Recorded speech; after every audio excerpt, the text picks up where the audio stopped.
Hello, welcome to another edition of the Pace Report. I'm Brian Pace reporting live here at the famous Mintons Playhouse here in historic Harlem, the birthplace of Bebop. Jazz vocalist Jennifer Jade Ledesna has done some very important things during this pandemic, as well as at a time when the city of New York City is rebuilding during this COVID-19 pandemic. In addition to her being a set-treading jazz vocalist all over the world, she is now the artistic director of music programming here at Minton's Playhouse. Now tonight she's performing music with her quartet, and tonight I had the chance to sit down with her briefly to talk about the importance of Minton's Playhouse and what it means to jazz music and to the world, as well as her vision of bringing world-class music and programming back to Harlem. So sit back, relax, and enjoy highlights of Jennifer Jade Ledesna live here at Minton's Playhouse in historic Harlem, the birthplace of Bebop, here on the Pace Report.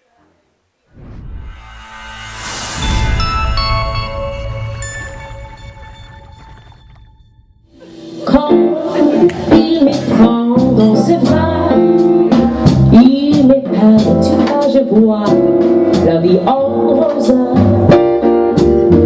Il me dit les mots d'amour, les mots de tous les jours, et ça fait quelque chose. Il est entré dans mon cœur, une partie du bonheur dont j'écoute la cause. C'est lui pour moi, moi pour lui dans la vie. Il me l'a dit, l'a juré en la vie. Et que je l'aperçois, alors je sens en moi mon cœur qui bat. Allez. Congratulations on the feat that you are starting to accomplish here as the artistic director here at Minton's Playhouse. How did Raphael and the guys approach you to coordinate what you've been trying to do since this pandemic is slowly dissipating here in New York City? Well, hi, how are you, Ryan? It's good to see you. It's been kind of nice because it's a trust situation. So he was like, it's your club. I trust you. And that's the best thing you could hear from someone that wants to work in conjunction together. You know, because in a perfect world, you would probably be overseas performing in some lush club in the UK or Paris. But because of the circumstances, you're here, one, bringing the music fans back into a club setting, and then two, you're kind of nurturing the jam session for up-and-coming musicians that are here, as well as bringing different types of music genres to the fold here at Minton's. Right. Yes. How hard is that?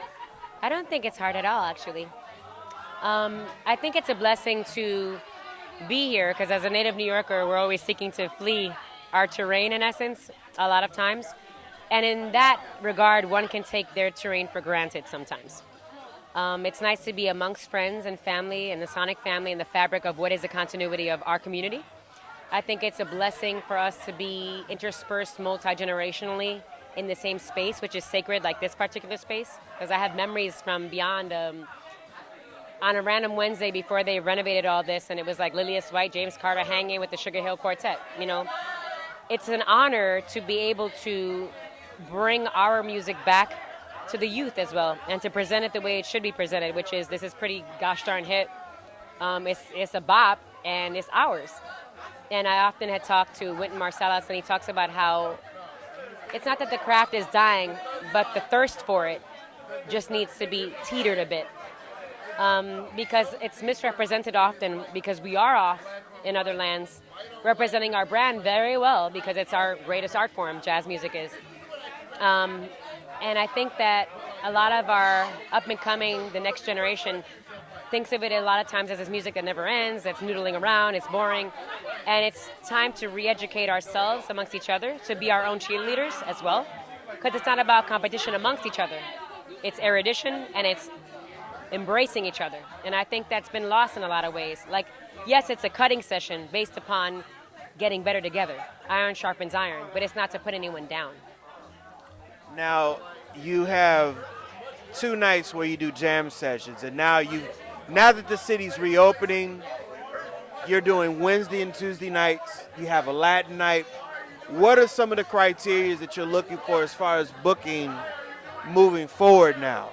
Well, music is Wednesday through Sunday, and our jam night is Thursday night. The beautiful thing about the people that have been showing up for the jam and the audience being so diverse is now we have people of color coming in to chill from the opera world, from Broadway.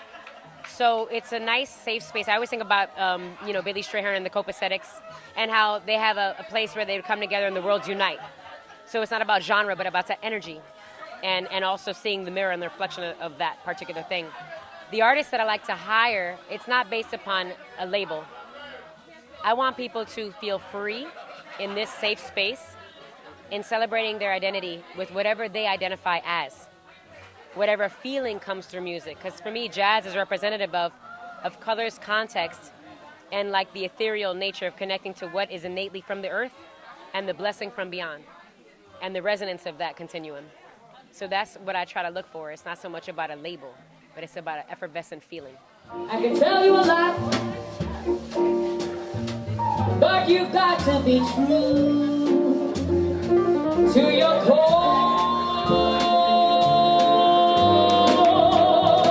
Just make it one for my baby and one more for that road.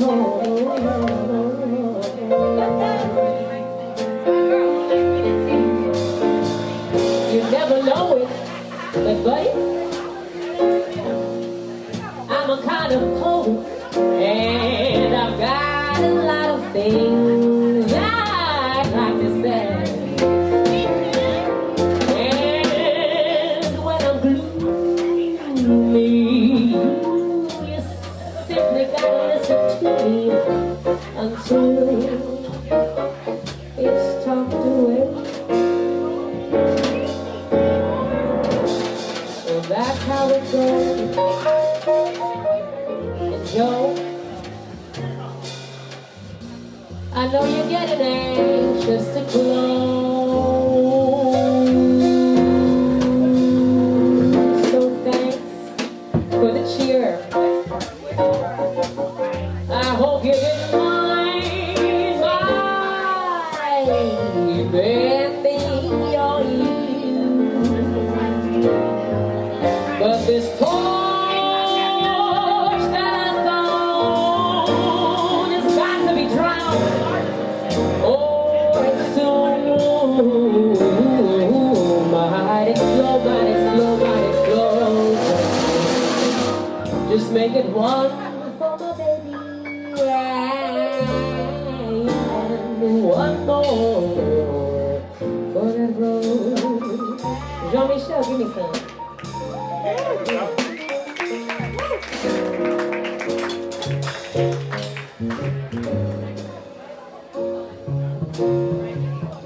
Tell everybody about the band stage, why this place is very important for the next generation to carry this legacy of rich Black American music out.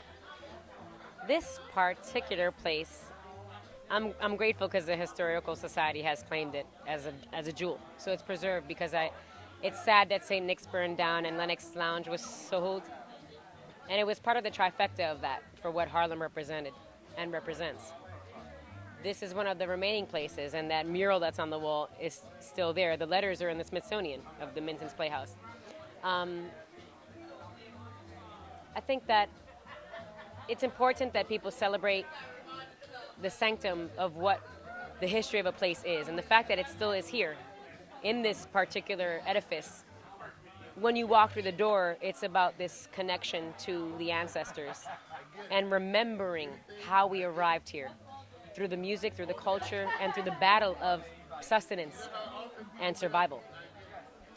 You represent the Boogie Down Bronx. 100%. You graduated from the famed LaGuardia and I guess the music has always been in your DNA. How did you get exposed to jazz music? Wow. You know, when I was a child, I was obsessed with boogie woogie, and it's swing. My mom, Do you like the word too? I bet. the boogie woogie, ha! But it's just straight up swing, swing, swing. And I used to go to all the concerts, and my sister would have to come with me, you know, because she was like, oh, I don't want to go. And my mom was like, go with her. Come at the garden, you know. My mom would always expose me. I remember I have a memory of going to Mulberry Street, her old neighborhood, and they had cassettes, 3 for $5. And she says, okay, let's rummage through these cassettes, and you pick 3. So it was the Andrews sisters, Dinah Washington, and Julie London. And she says, we're in the car. And I got a really cool, like, you know, board game, too. So I was like, you know, good students get presents. And so I was a good student. And so erudition, excellence. We're driving through, like, Little Italy and stuff. And she said, pick one. Put it in. It was What a Difference a Day Makes, Dinah Washington. And, you know, I'll tell you, I'm getting chills now as I'm speaking about it because I had the luck of going to New School and studying with Junior Mance, who was Dinah's. Who just passed away a couple months ago. Yep. COVID. Yeah. Yep. And he would talk to us about Dinah. And he'd be like, you know, if she hung out, we have to drop everything I have step, you know, and all those vibes. So just the connection, a stone's throw away from the source is just like the gift of that. So Mama would always expose me to that. And, you know, as a kid, they would pump like certain kinds of things you really wouldn't want to hear. But she would play all the salsa stuff, Gran Como de Puerto Rico, salsa. And my most indelible memory was Sarah Vaughan. I was looking through Channel 13 one time. I think I was like 11 or 12. PBS had a special. I see this woman in a muumuu, and her wig is tilted. Like, she's just sweating, and she doesn't care. And I was like, what is this? Couldn't change the channel. Send in the Clowns, which, yeah, Count Basie Orchestra. Now I know what it is. My mom's favorite song. So in a lot of ways, it was just like the folding over of time. You know, unbeknownst to me, like the spirit inhabiting this particular body at this moment. But it was always like floop, floop, floop, the fold. Even being back now is like the fold. Bop, here we are. You never know it, but buddy, I'm a kind of poet and I've got a lot of things I like to say. And when I'm moving, you simply gotta listen to me on till it's far away. That's how it goes. And Joe, I know you're getting anxious to close. So thanks for the cheer. I hope you didn't mind the bending your ear. But this force that I found has gotta be drowned, or its soul might explode.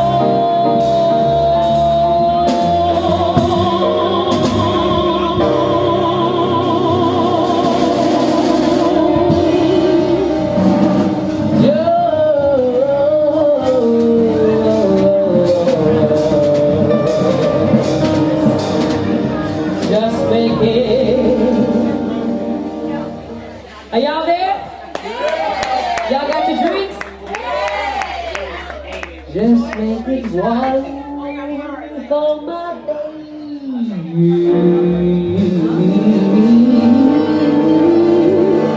For you.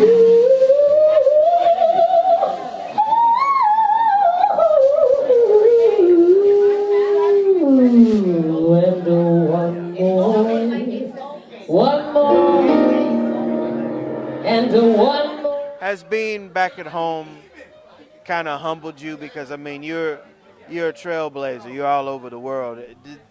Has this humbled you this last year? I don't know what the significance.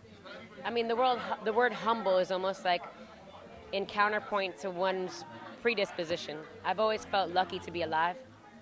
You know, my parents are both ancestors, so it's not so much humility as it is the gift of being in a specific place where you can resaturate yourself with your roots. So not so much humbling, because I never was like this, gregarious, like self-indulgent human, but it was more like homage to the seed. I actually was here for Stanley Crouch's memorial, and I remember meeting him when I was a freshman in college and stuff, and the books that he would recommend to me, but like the folding over of time. And the last time I was hearing them talk in his service about one of his first writings and one of his last writings, and I thought to myself, wow, I'm so lucky to have been exposed to that kind of thing. And then I'm thinking, the folding over of time, I'm back. Now it's time to deconstruct what one has learned abroad. So yes, traveling the world, but now it's time to come back to the basic 1-4-5 chord of a 12-bar blues. So it's like you have to, like Picasso, you unlearn so you can almost be present like that with the ingenuity of a child, that likelihood.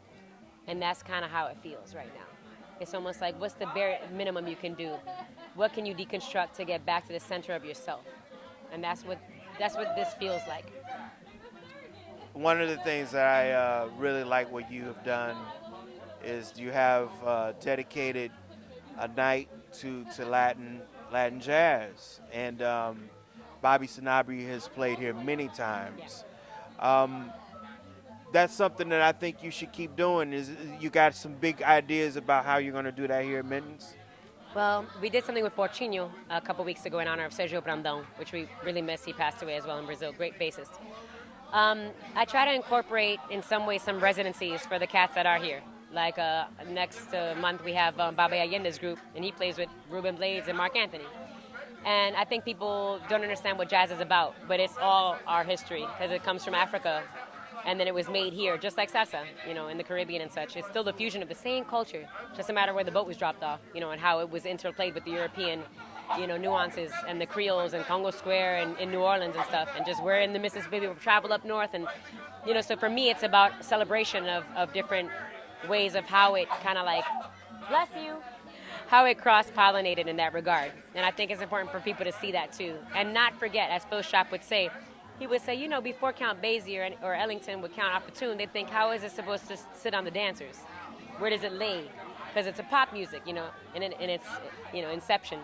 So I think it's important to keep the dance alive too.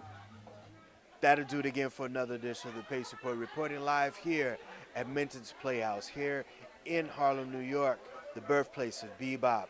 I'd like to personally thank and congratulate the talented Jennifer Jade Ledesna. Please support what Jennifer is doing here at Mintons here in Harlem. For more information on upcoming showtimes and directions, please visit their website at mintonsharlem.com. Also follow Jennifer on her social media, Facebook, as well as Instagram and Twitter. I'd like to personally thank the staff and management here at Mintons for their warm hospitality. As always, please visit my website, thepacereport.com, for my weekly column as well as my past segments, as well as like, share, and subscribe to these videos here on YouTube as well as Vimeo. Until next time, remember, if it's in the groove, it'll make you move. Till next time, peace.